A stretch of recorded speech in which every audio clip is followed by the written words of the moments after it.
बहुत मजा आया आज। इतनी शानदार फैक्ट्री, एक ऐसा प्लांट यहाँ पे इनॉग्रेशन के लिए स्टार्ट हो रहा है आज, जो कि दुनिया में एक यूनिक प्लांट है।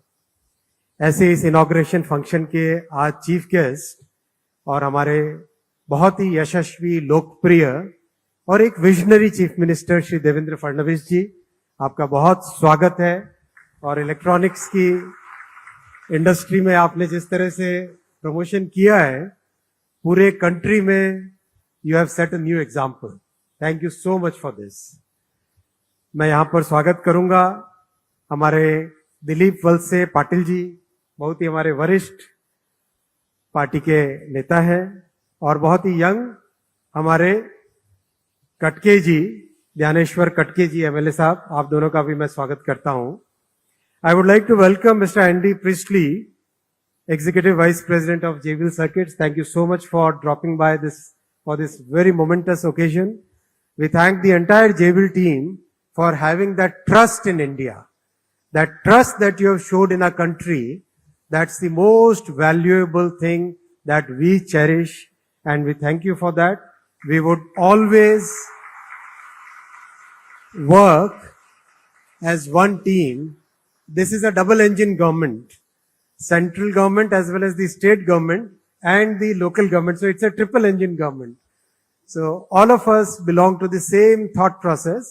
And for us, it's very important that India becomes a very trusted partner for everything that is electronics. That is my mission in life.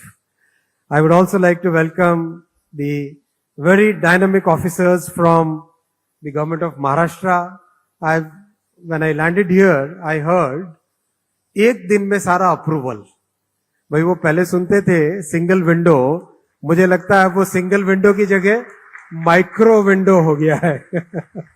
Micro window हो गया है। बहुत अच्छा, very good. I think the examples that you are setting will really be replicated in other states. एक और बहुत important, मैं माननीय मुख्यमंत्री जी का अभिनंदन करूंगा। आपने जो लैंड में एक बड़ा रिफॉर्म किया है, जो 1950 के बाद में, 1950s में एक सोशलिस्ट माइंडसेट था, एक ऐसा लेफ्ट ओरिएंटेड माइंडसेट था गवर्नमेंट्स का कि हर चीज पे कंट्रोल हो, हर चीज जैसा लोकल या सेंट्रल या स्टेट की गवर्नमेंट बोले वैसे ही करना।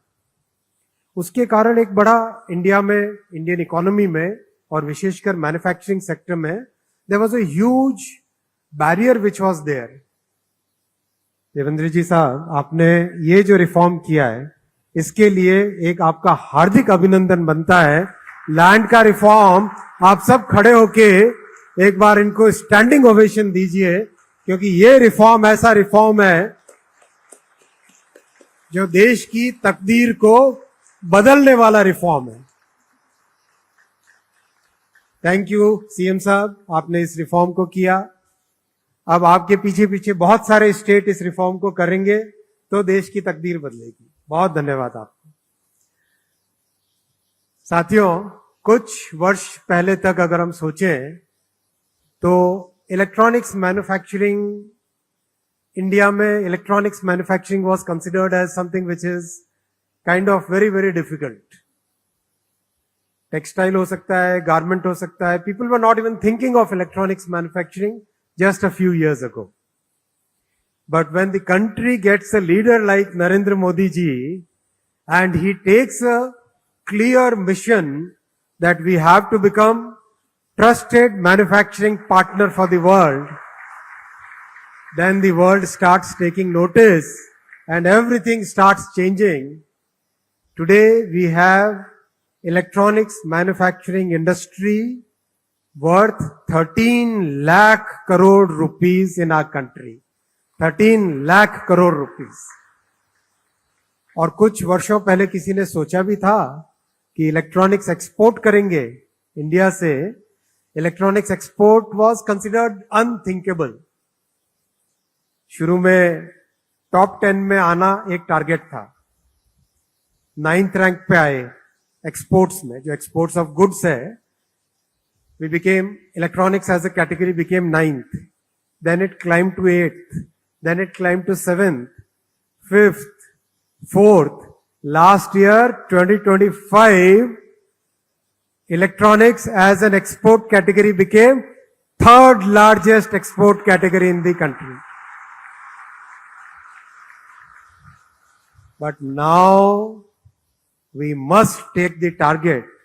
Government in the center, government in the state, and the industry, and the young people who are sitting there. क्या यंगस्टर्स लेना टारगेट? तो यार अपनी स्टाइल में एक बार लाउड शाउट आउट, एकदम अपनी अपनी स्टाइल में. कैसे होता आपकी स्टाइल? मुझे बताना पड़ेगा. Loud shout out. ये बात क्या बनना है? सेकंड रैंक लानी है हमें. सेकंड लार्जेस्ट एक्सपोर्टेड कैटेगरी बनना है. तैयार हो उसके लिए? उसके लिए क्या चाहिएगा?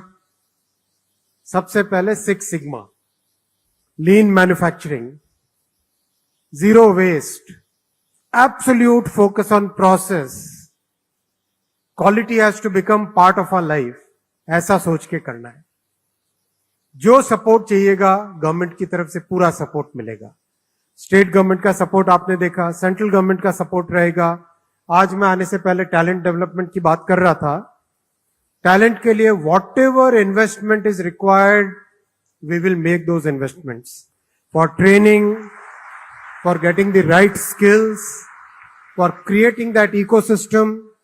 उसके लिए whatever investment is required, will make those investments. Especially for precision equipment.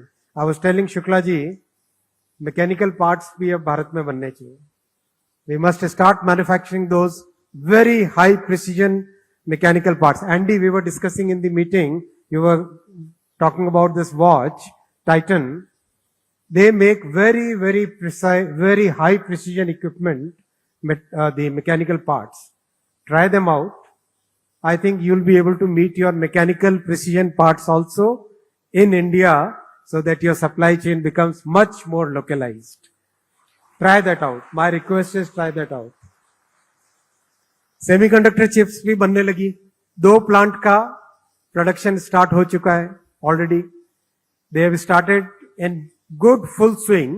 3rd plant का इनॉग्रेशन जुलाई में होगा. And by December, 4th plant of semiconductors will be fully functional commercial manufacturing in our country. ये सारी की सारी चीजें इसलिए possible है because we have a leader who is willing to take those challenges, who is willing to give that direction and who is willing to focus on execution. ऐसे leader हैं नरेंद्र मोदी जी, जो कि देश को विकसित भारत बनाने के लिए और विशेषकर नौजवानों आपके लिए एक स्ट्रॉन्ग फाउंडेशन बनाने के लिए काम कर रहे हैं. एक बार जोर से उनके लिए ताली बजाइएगा.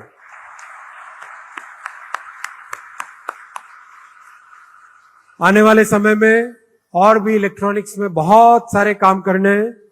रेलवे में मैं और भी बहुत सारी बातें हैं, रेलवे वाले फंक्शन में बोलूंगा. एक छोटी सी चीज रखूंगा. महाराष्ट्र में 2 लाख करोड़ रुपए के प्रोजेक्ट्स आज रेलवे के चल रहे हैं. 2 लाख करोड़ रुपए का 2 लाख करोड़ रुपीस का इन्वेस्टमेंट हो रहा है. और जल्दी ही मुंबई से पुणे बुलेट ट्रेन, मुंबई से पुणे बुलेट ट्रेन. कितना टाइम लगेगा मुंबई से Pune? 48 minutes. 48 minutes Mumbai to Pune. यानी सुबह वड़ा पाव खाया मुंबई में, दिन भर काम किया पुणे में, यहाँ पे चितले मंडू से मिष्ठान भंडार से लिया कुछ और पहुंच गए वापस मुंबई में. मिसल पाव लेके मुंबई पहुंच गए. ऐसा शानदार. और मुंबई से पुणे, पुणे से हैदराबाद, पुणे से Hyderabad will become 2 hours and 8 minutes. 2 hours and 8 minutes.